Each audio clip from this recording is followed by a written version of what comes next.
नको असलेल्या वस्तू घरातून आणि नको असलेले विचार, निगेटिव्ह विचार मनातून काढून टाकता आले ना, की घर आणि मन दोन्ही शांत, फ्रेश, प्रसन्न राहतात. हॅलो, गुड मॉर्निंग मैत्रिणींनो. उन्हाळ्याची सुट्टी लागली असेलच सगळ्यांना. उन्हाळ्याची सुट्टी सगळ्यांना असते, पण गृहिणीला कुठली आली आहे सुट्टी?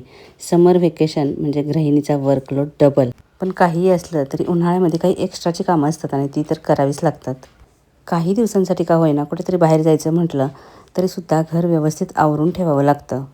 जायच्या आधी पण आणि आल्यानंतरसुद्धा तेवढीच आवराआवरी करायला लागते. म्हणूनच मुळातच घरामध्ये वस्तूंचा पसारा कमी असला ना, की आपलासुद्धा ताण कमी होतो. नाहीतर काय होतं, की घरातला पसारा उचलण्यामध्येच अर्धा दिवस निघून जातो आणि घरात असं सगळीकडे पसारा बघितला ना, की चिडचिड होऊन जाते. कुठून सुरुवात करायची हे सगळं आवरायला असं होऊन जातं. म्हणूनच जेवढ्या गरजेच्या असतील ना, तेवढ्याच वस्तू खरं तर घ्यायला पाहिजेत. पण आपण काय करतो, कधीतरी लागेल म्हणून खूप साऱ्या गोष्टी घरामध्ये भरून ठेवतो. खरं तर आता मिनिमलिस्ट लाईफ जगायची गरज आहे. म्हणजे जेणेकरून आपलासुद्धा स्ट्रेस आहे तर तो कमी होईल.